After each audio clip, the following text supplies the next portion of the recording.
Well, you gotta tell you, it's a very lackluster card, at least for the most part. Literally, there were two submissions, no knockouts. Still a great card nonetheless. What was even better, I knew that Brady could. No idea whatsoever that he was going to submit him like that. It was amazing. But we are here. We are going to go over the entire card and stay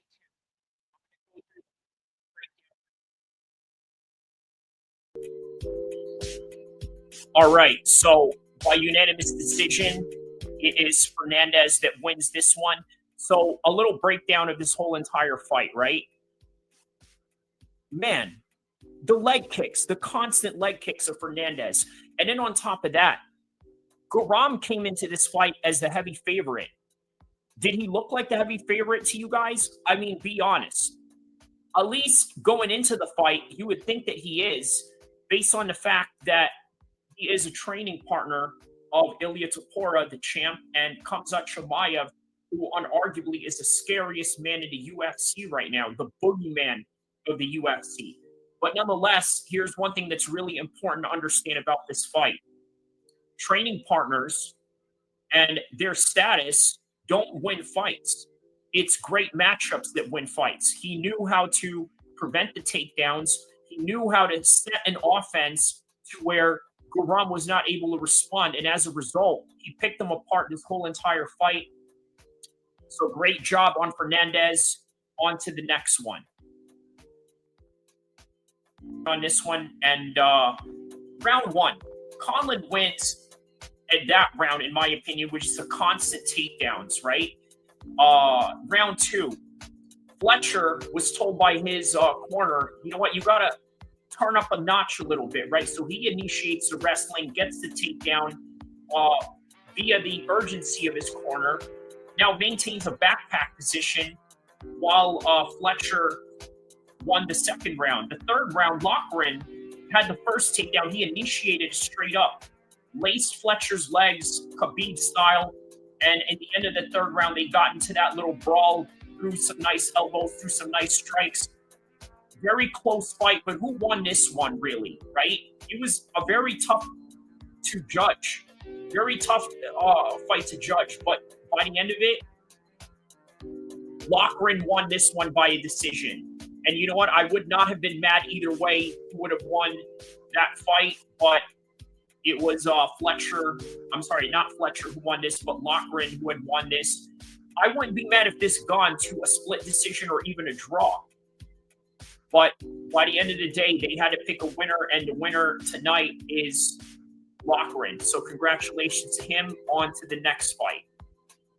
O'Bannon gets this one via submission in the second round, just right after she got head kicked brutally, only for Tumar to come and follow her down to the ground and then catches an armbar and it gets a submission. Now, in the first round, she was doing these one leg side kicks, right? Where she was standing on her one leg with a side kick chamber, constantly throwing it, probably through like 30 to 40 of those. The majority of her strikes came from that. There were a few moments that were very aggressive on the part of Tumar, but by the end of the day, again, anything can happen in MMA, right? Anything can absolutely happen. Just for that minute, we thought that Tumar was going to get a finish here. He was very close to getting that finish. But following her down there, I think, was the grave mistake of Tumar. And when she followed her down there, she got that submission, which, by the way, shows different wrinkles of her game. Okay? She's got great striking, uses the range very well. She threw a few flurries here and there to try to fight close range, but then by the end of it all, she managed to improvise while getting rocked like that. And congrats to her. That is a big win on her part. I mean, considering the fact that it was a back and forth matchup, at least within the last minutes, it was a back and forth matchup. But while the fight was going on, It was all O'Bannon, especially with her striking and all of that. I think this is the first finish of the fight so far, the first finish of the fight card. And on to the next one. Great job on her part. Exciting fight, especially for the women's division. Now, look at this.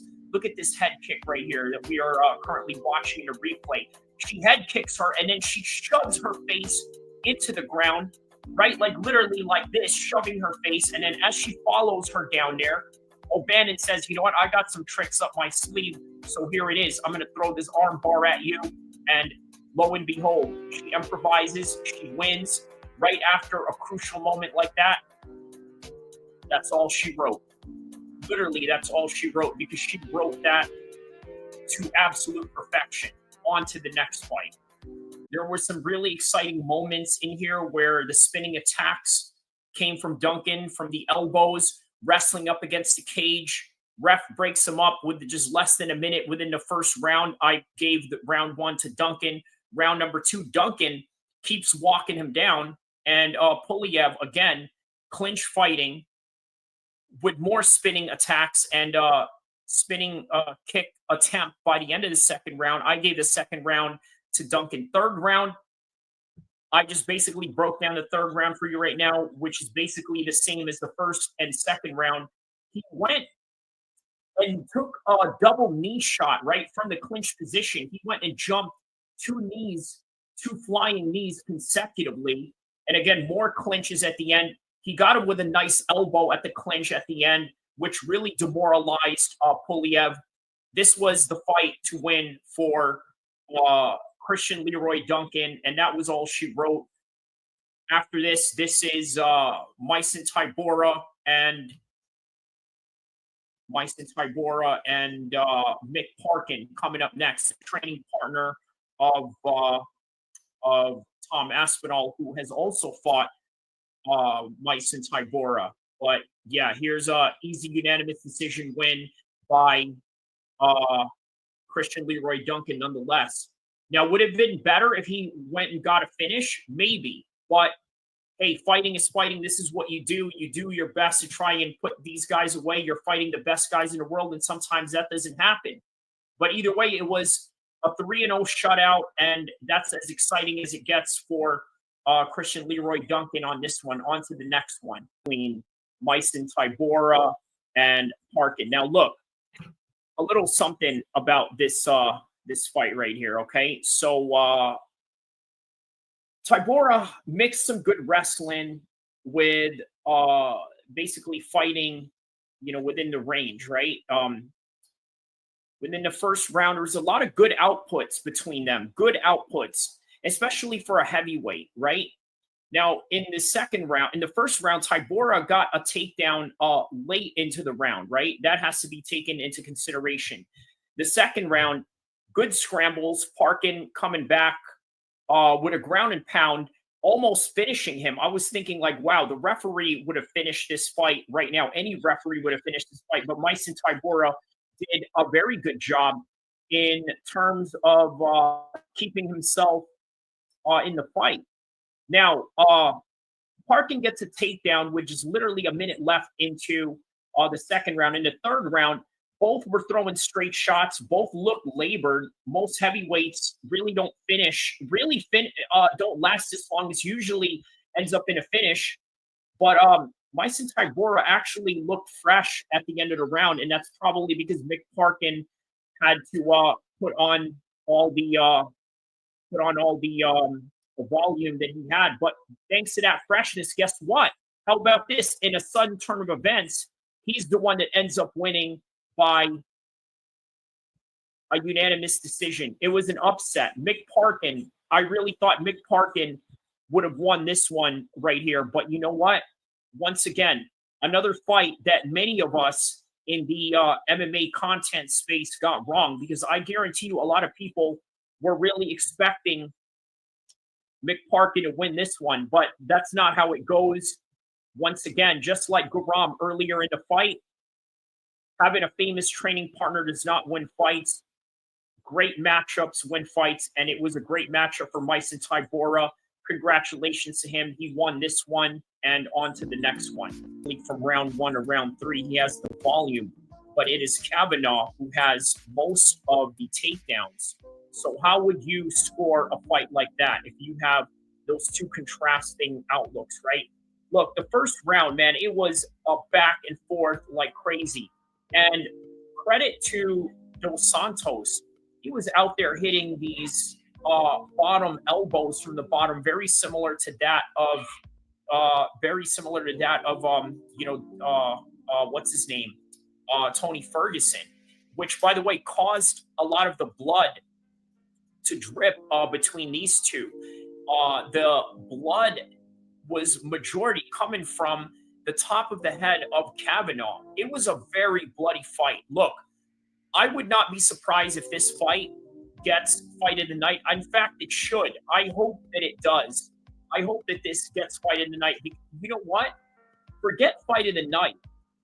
It would be a tragedy if this is not fight of the year. That's how good this fight is. But by the end of it all, there's only one winner. Now, how would you assess that? Would you assess the majority of the strikes that comes from Dos Santos as a clear winner? And on top of that, the fact that he, sort of had the majority of the striking, and the last double legs of Kavanaugh was absolutely amazing. They were absolutely amazing, just throwing those blast doubles consistently. But by the end of it all, man, both of their shorts ended up being red. Kavanaugh came in here with the red English shorts, right? The UFC official shorts. Dos Santos came in with white, but he ended up leaving his shorts with red. But by the end of it all, it was the real red trunks that won this fight. So congratulations to John Kavanaugh. Not John Kavanaugh, Lonier Kavanaugh for winning that fight. And some will say that this is a robbery, but hey, sometimes it is the wrestling that wins the fights. It is the top game control that wins the fights. And that's what he got by the end of it all. Credits to him. And that right there is probably fight of the night, if not fight of the year, inshallah. Break down this one right here. Okay. Round 1, a whole lot of feints, a lot of feeling process going through. Again, a hard round to score. You could argue that score can go to Padilla just based on the volume alone. He had more of the volume, but still a little bit lackluster. Okay. Second round, still a bit of a feel out process, a lot of clinching going on, very close as far as at that point of the fight in the second round, right? Padilla complained about an eye poke in the middle of that round. They both had a mutual pause. However, the ref didn't acknowledge it, and they just continued on fighting. Third round, how about this? Jai Herbert cuts Padilla so deep, right in his eye with that head kick. And then Jai Herbert had most of the striking in terms of the numbers and percentage in the third round, but it seemed a little too late. Okay, got going on the third, but again, where was that energy in the first or second round? The majority of that fight, you can really say that it was Padilla that was doing most of the work up until he got cut with that head kick coming towards his left eyebrow. He got cut right here. The cut was so deep you could see it right on the television screen. But by the end of the day, just like the majority of these fights in the card, there was a lot of decisions, but who walked away with the decision on this one? It was none other than, drum roll, by split decision, mind you, Chris Padilla. Chris Padilla wins by split decision. Not completely mad at it. That's just the name of the game. That's how it goes. And congrats to him. Now on to the main card of the evening. All right. Well, that right there is the end of the round. So let us now break down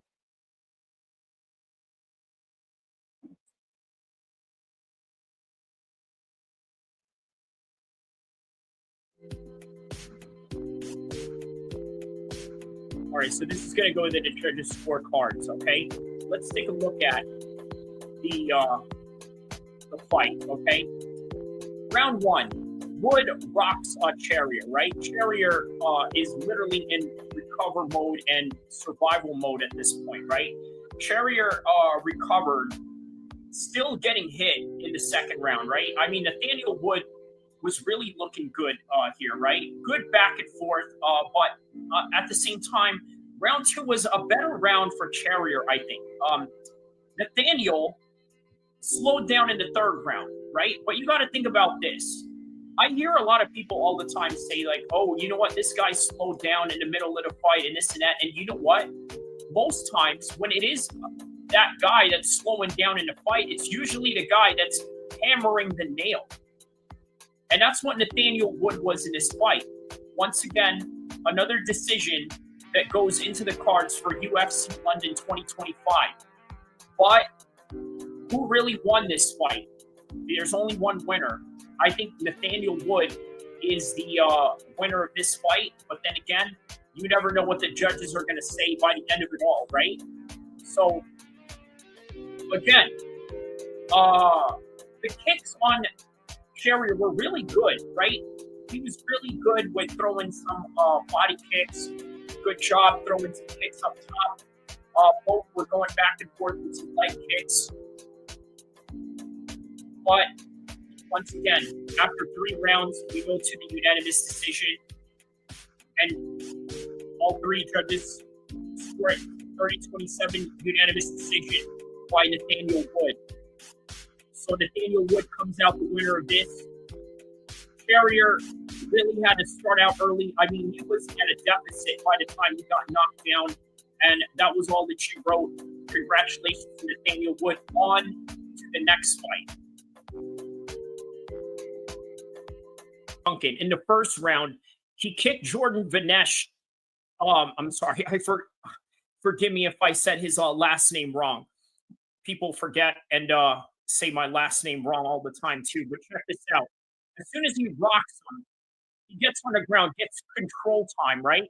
Just when I thought that in the second round, Jordan was going to have something different, right? Just like his song entrance, he came out with Chasing Status. When it all goes wrong,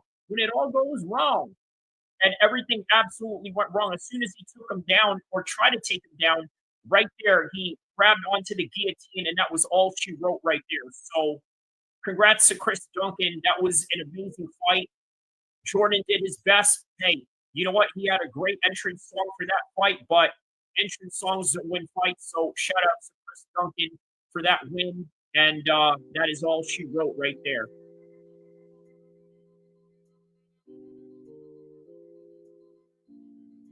On to the next fight.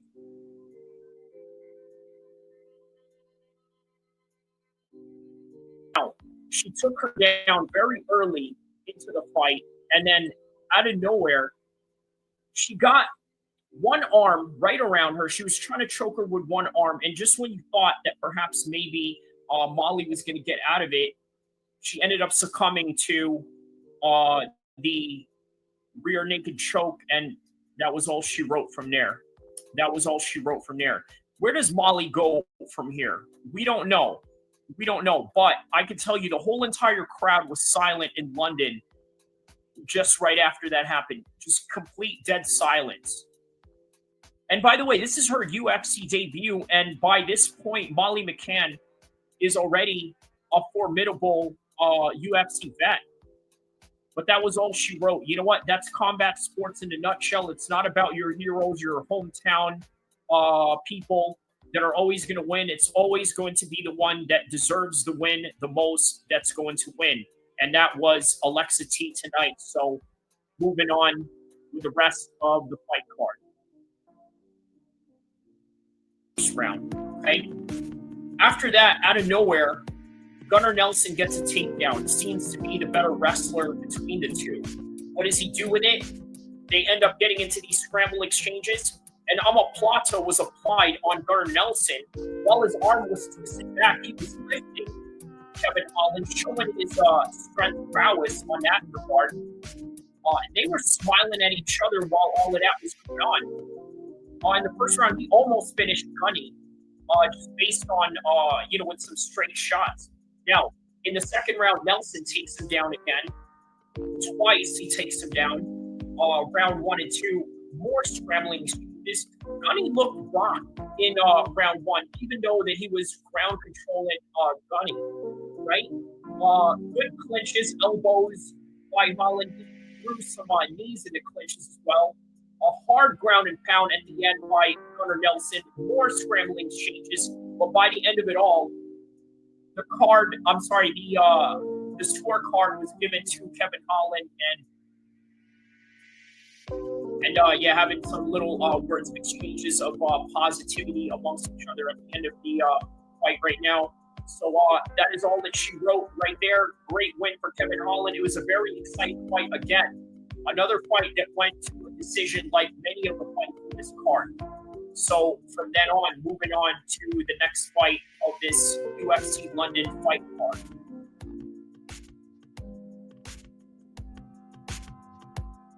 Goldberg. Again, another tricky fight to score.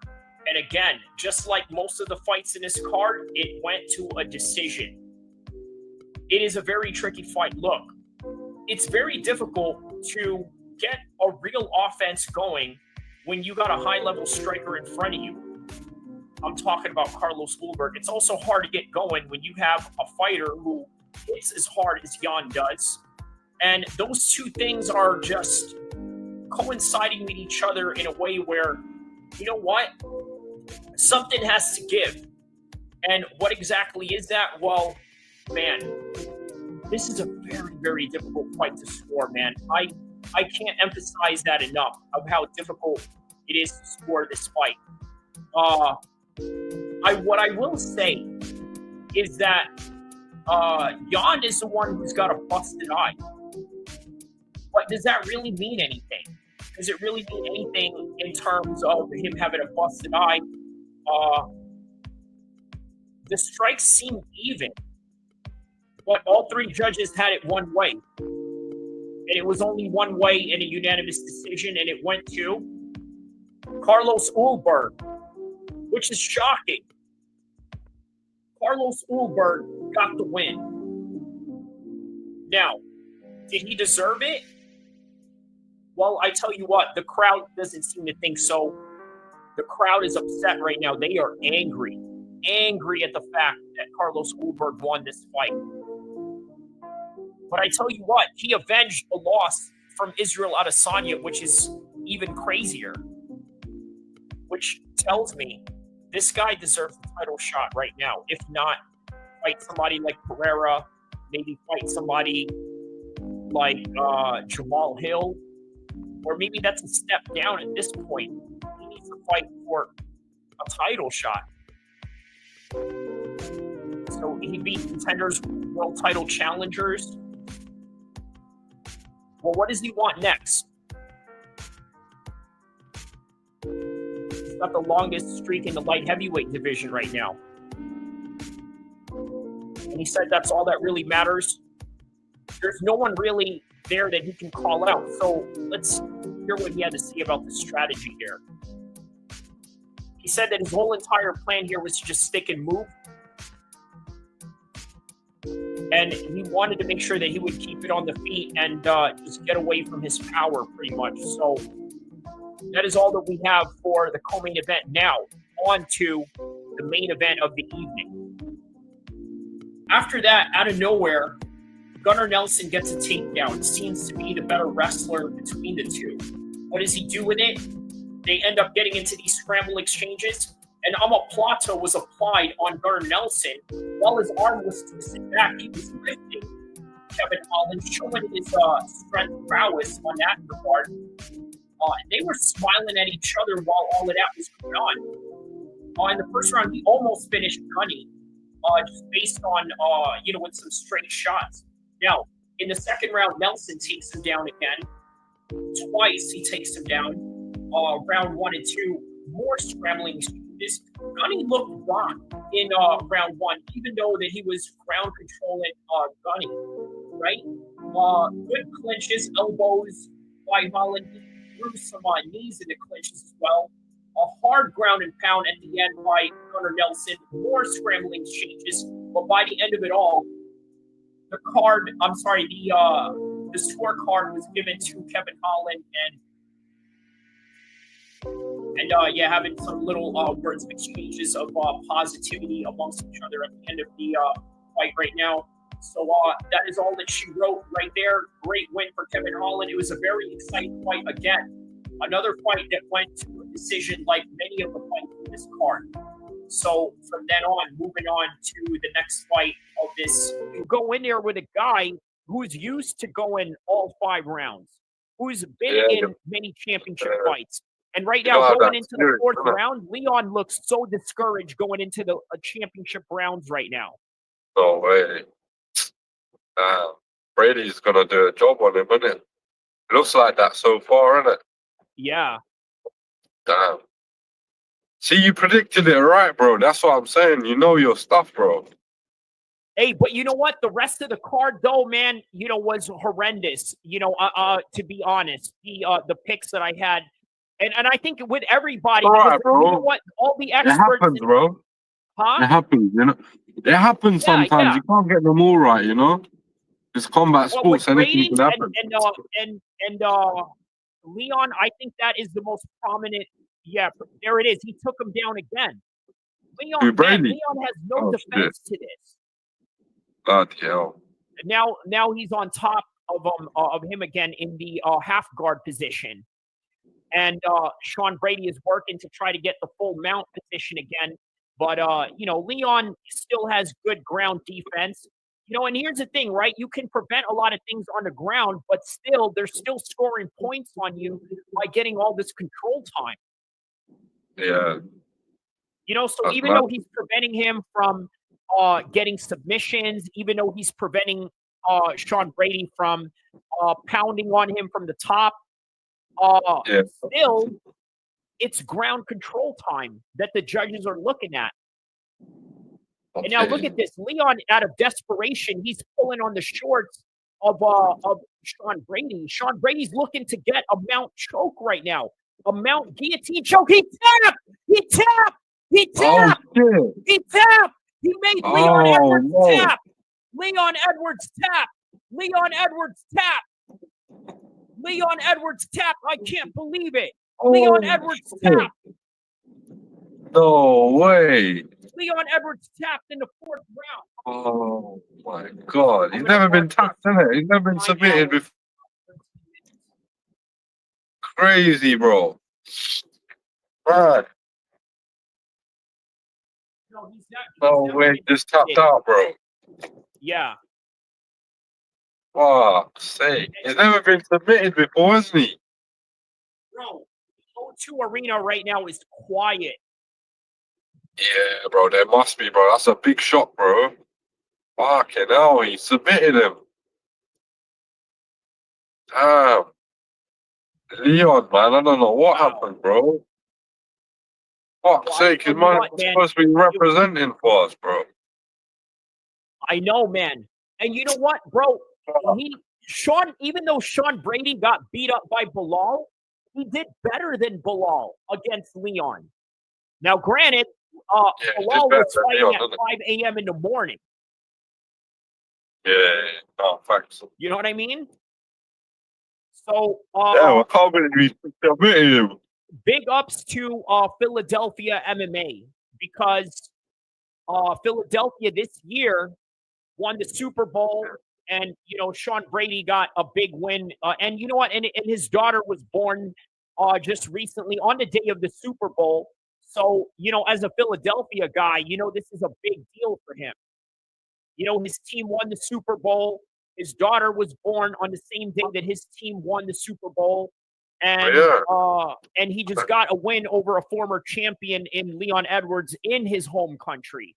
So he deserves a lot of credit, bro. Fucking hell. Yeah. Is he the first one to submit him? But you know what I didn't predict? I didn't think Sean Brady was going to submit him like that. I may have hinted it, but I didn't believe it.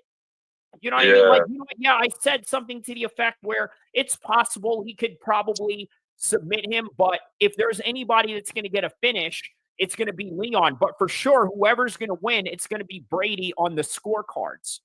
Nah, nah, but at least he knew Brady would win this fight. You know, a lot of people would Yeah, probably pick Leon to win. You know, yeah, man. Yeah, bro. would you say this was an upset This is in terms of well, in not terms for of me. odds? Not for me. It's not an upset, but for everyone In else terms of around like the world, odds, was he a favorite? what's that? Leon must have been. Leon must have been a favorite, innit? Yeah, bro. A lot of people picked Leon. You Man, know, MMA Guru picked Leon, but I mean, he's a London guy. You know what I mean? He's a UK yeah, guy. they're biased, innit? That's yeah. You know what I mean? And he's Tom Aspinall's homie now. Hey, speaking of MMA Guru, did you know John Yeah, Jones blocked him? You, MMA Guru. Yeah, yeah, I yeah, heard, because he I made a heard. video about insinuating that John Jones was gay. You That know, so joke. he's like, I'm not having that. So yeah, man. Now Tom Aspinall is talking about bringing MMA Guru to his corner. No way, You really? know, to kind of like, you know, be a psychological thorn in John Jones's side. So imagine he's fighting Tom Aspinall, and then he sees that, you know, ginger, you know, bearded, you know, freak right Yeah, across the cage as he's fighting mm, Tom Aspinall. I mean, it's like crazy, it's a bro. complete mental, yeah, it's a complete mental anguish for John Jones, I would assume. But this is the post-fight portion of the stream. Everybody, all those that enjoyed uh UFC London Fight Night, like and subscribe. I will see you guys in the next one, inshallah. For the chat and everyone that's live right now, stay. Let me just put out the outro on this one real quick. No worries, bro.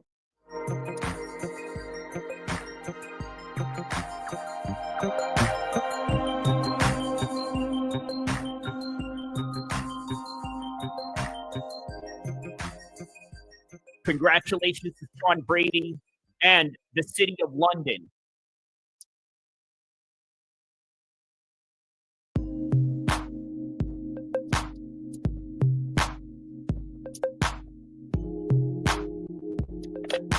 And of course, don't forget next week, Moreno versus Urseg coming up. After that, it's our very own Sacramento's own Josh Emmett taking on Manchester's own LaRon Murphy. And then after that, it is UFC 314 on April the 12th. And then a week after that, 2 weeks after that, it's Khalil Roundtree taking on Hill. Good times ahead. Awesome fight card. There were a lot of decisions in this card. There were a lot of upsets against many British fighters. But the biggest upset of all was against Leon Edwards, and the biggest win of all was with Sean Brady.